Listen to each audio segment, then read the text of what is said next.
Hai, welcome back to our journey.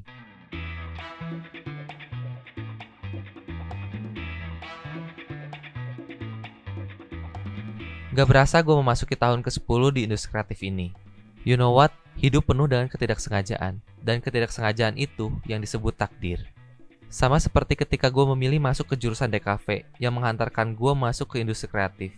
I'll tell you guys the story next time. Menurut gue, takdir itu sebuah ketidaksengajaan yang perlu kita hadapi dengan kesiapan. Kesiapan kita secara mental, skill, dan karakter.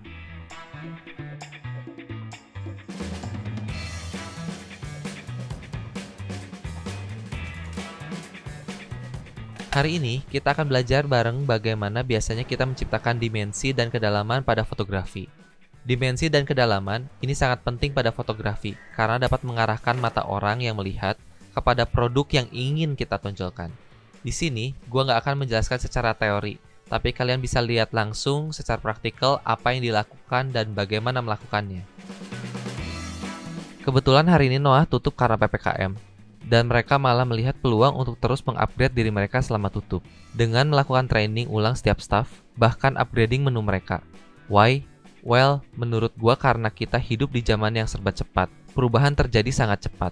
Informasi datang sangat cepat. We have to figure it out untuk kita tidak tertinggal oleh perkembangan zaman dengan terus-menerus melakukan improvement.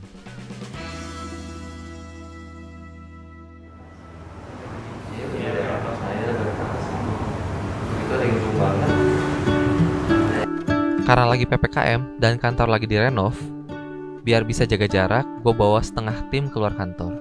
What if the world had more of your smile? What if the wind could spread your love? What if your sweet... Depth atau kedalaman membuat mata viewers berhenti dan melihat terfokus pada objek utamanya. Gue akan tunjukin ke kalian fotonya bersebelahan biar kalian bisa lihat perbedaannya. Birds will sing about your heart. Gak peduli kamera apapun yang kita gunakan, goal kita memotret adalah membuat objeknya terlihat berdimensi dan tidak membosankan. Sehingga objek utama kita menjadi lebih fokus dan objek pendukungnya mendukung objek utama untuk lebih muncul.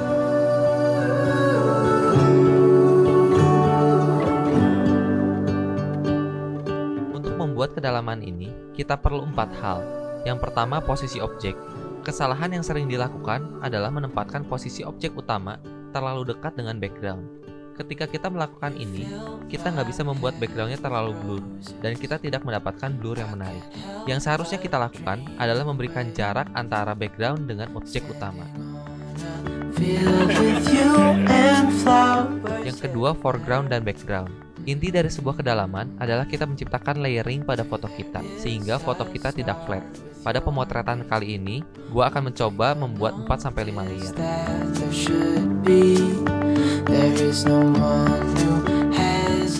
Karena ini peruntukannya untuk menu, maka layer kedua akan menjadi objek utamanya.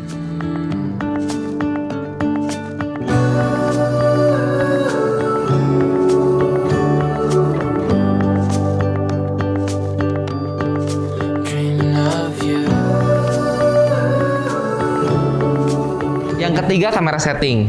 Membuat depth dapat dilakukan dengan cara mengatur f atau aperture, yang sering disebut juga bukan pada lensa. Namun, aperture ini berhubungan erat dengan ISO dan speed. Aperture adalah bukan pada lensa yang membiarkan cahaya masuk dan mengenai sensor. Gue nggak akan bahas lebih dalam tentang ini karena gue rasa udah banyak video di luar sana yang membahas tentang aperture ini. Tapi kalau kalian mau gue jelasin, gue akan bikin satu video khusus mengenai hal ini. Untuk mengerti apa yang gue maksud dengan depth atau kedalaman, kalian bisa lihat bahwa foto ini, objek dan background, keduanya fokus. Dan fotonya terlihat flat. Tapi coba kalian lihat dengan setup yang sama. Namun kita beri blur yang membuat fotonya lebih berdimensi. Simple, hanya dengan membuat jarak antara objek utama dengan background atau pelengkap.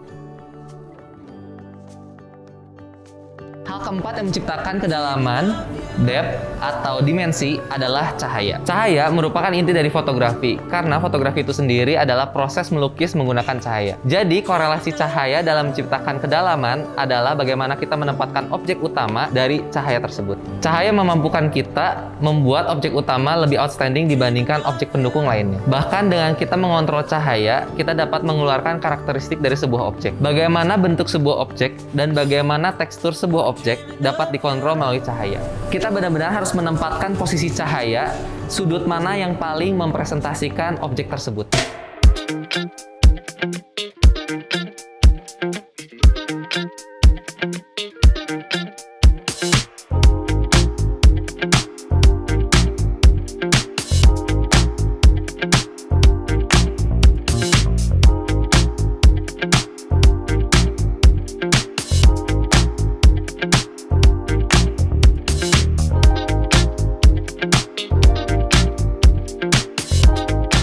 Perlu kalian ketahui bahwa pada dasarnya foto dan video itu proses melukis dengan cahaya. Jadi, sumber cahaya dan bagaimana kita mengatur cahaya sangatlah penting. Sekian episode kali ini, semoga bermanfaat dan jangan lupa subscribe and share video ini. See you guys in the next episode. Bye-bye.